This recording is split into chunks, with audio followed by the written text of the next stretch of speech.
Welcome to the Bentley Homestead. I'm Catherine. I'm the mother. There's my husband Ryan and our 5 kids.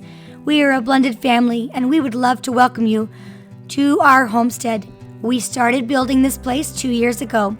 I would ask you, have you ever had a dream? Have you ever wanted a place of your own to call home, some land? Well, that's us. And 2 years ago, we decided to act on our dreams. We found some property in Lake of the Ozarks, almost 12 acres, and we bought that land. It's raw land. There was nothing on it, just lots and lots of trees. We decided to explore that land after we bought it. We found some neat treasures. There is a beautiful, beautiful stream on the back of the property. We love to go there and visit. Take a look. I am just here. We just bought 11 acres in March in Lake of the Ozarks area. We're not on the lake, we're actually just on some raw land. But if you see behind me, that's my stream on the back of my property, and then you'll see that line right there. That's our property line. But I'm gonna switch it around. I wanna show you this stream and how it goes, and just beautiful. If I switch it around here, you'll see there's the rest of the stream. It goes down, and it goes down. I gotta be careful, it's really wet and slippery, and if you look, it just winds all through there, and you can see how it just goes through. It's just beautiful. And then our property line goes up to here. Then we purchased a tractor. The kids had fun riding in that. It made our work a lot easier. What a good investment.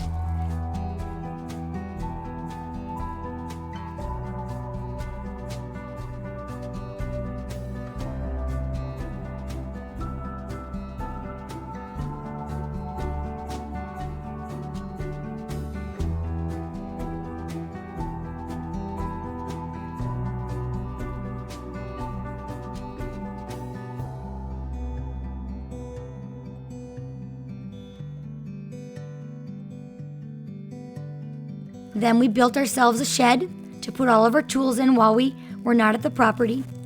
Then we built a garden, a raised bed garden. It's very large.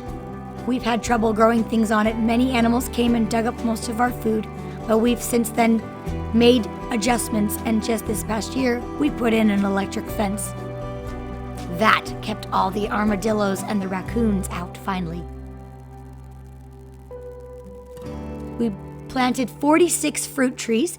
We planted blackberries, blueberries, gooseberries, elderberries, everything. Then we bought a beehive and some bees. We put that in. It's been fun to have our own honey.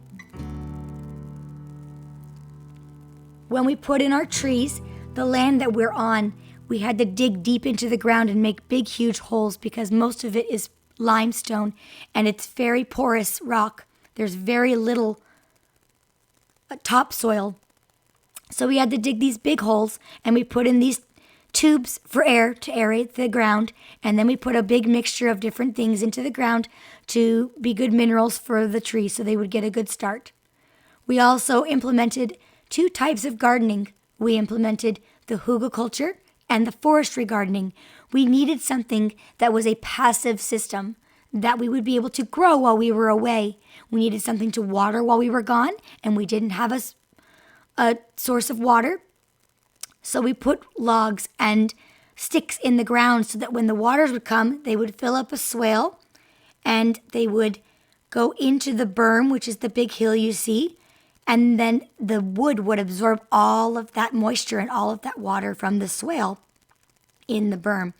And as you can see, then it would be a watering source to the plants that we planted on top. Here's a picture of the trees. When we first got those trees, they were about a year or 2 old. We set them all on the side of the garden, and nothing touched them for 2 weeks. We left them there, came back, and then we planted all the trees in the ground. Thanks, Grandma and Grandpa Ken and Kathy, for helping us with that. Oh my gosh, that was a lot of work. The discouraging thing was we thought there was no problem, so we didn't protect the trees. And come to find out, a week or 2 later, we went back, and the deer had just demolished all the brand new branches and starts of the trees. We were worried a lot of those trees would die, but they didn't. They came back the next year just fine. Then we bought ourselves a travel trailer. This would be where we would live. because this is when God revealed to our family that he really did want us to live here. Originally, we thought this place was going to be a place to get away from the world and a sanctuary and a holiday for us. But the Lord had other plans for us. So once we got the revelation to build our home there, we bought a trailer. This trailer I have a video on. Check the link in the description and you'll see the video that I made of that trailer if you're curious, if you're interested. We then went to work on leveling the ground. We found out a few things about the ground there. First of all, we were going to build something a bit smaller and modest, and as we realized we needed more space, so the plans changed. We built our foundation, we poured the concrete, we mixed the concrete ourselves. I might want to preface this with, we have done all the work ourselves. We've had a few friends come by here and then to help us with a few difficult things, but for the most part, it's Ryan doing all the work and me and the kids helping him where he needs it. We don't pay contractors. Nobody comes in and does the work. We do it all ourselves. We have no running water. We have no power. We use generators and IBC totes of water to do the job. So we mix the concrete by hand ourselves with our concrete mixer. And we pour and we mix and we pour, and it was a lot of work. It kind of feels like we're Nephi building the ship. We've never built a house before. Ryan's got some skills in different areas, but we've never built a whole house by ourselves. We honestly spend a lot of time on YouTube, and he learns the skills and somebody teaches him how to do it, and then we go and do it. It's been a very grueling experience, but we've learned a lot along the way, and there's been many miracles, many tender mercies that we've had.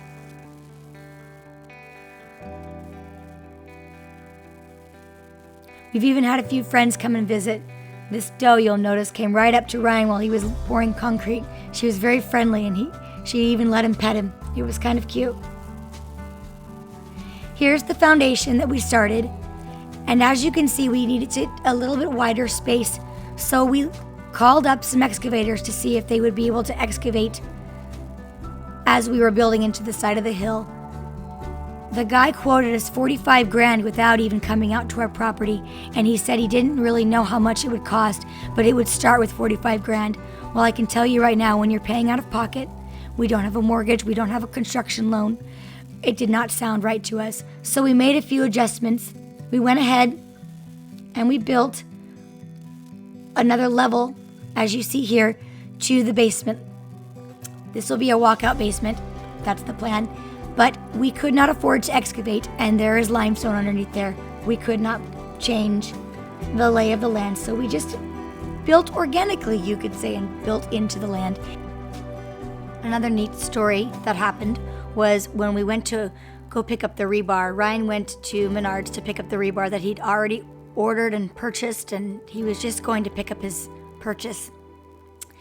And he went to go pick it up, and he got an impression to go inside and go look at the other rebar they had available. And he just bought standard, iron rebar, the really hard stuff. And he went in there and he felt impressed to go look over at this stuff. And he went over and he'd never seen it before. And there was this fiberglass rebar that they use for, I think it's commercial grade. Anyway, he went up to it and he wasn't sure about it. And then he got this really strong impression, you need to get this instead. And so he said a prayer, asked for confirmation from the Lord if this was from him. And the Lord gave him a yes. And then he called a guy over and he was talking to a guy about it. And the guy's like, oh yeah, you definitely want this. And I was worried because when we were going to put this original rebar in the truck, it was going to have to go into the truck through the back window, and hang out the back. And I was really worried it was all that iron was just going to bust open our windshield.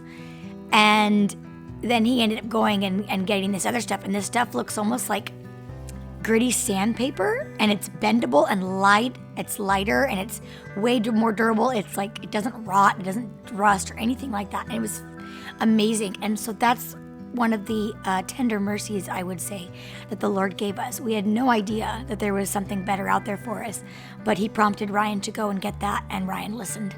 So I'm pretty happy that Ryan did that, because I think it saved us a lot of problems, including ruining our truck trying to load too much rebar into it. Here's another picture. Here it is finished. Sorry about the leaves. This is where we finished things off in 2021. This is the bottom level, is where you enter the garage. The back of there, where you see that big pipe sticking out behind there, is my cellar. And then up to the next level, you walk upstairs and you go to the main floor in the basement. That is where there are going to be 2 bedrooms and a living room. And this is where we ended things in 2021. Thanks for joining us on our journey. There's more to come. Check out my next videos. We are excited to have you, and welcome again. Thanks and goodbye for now.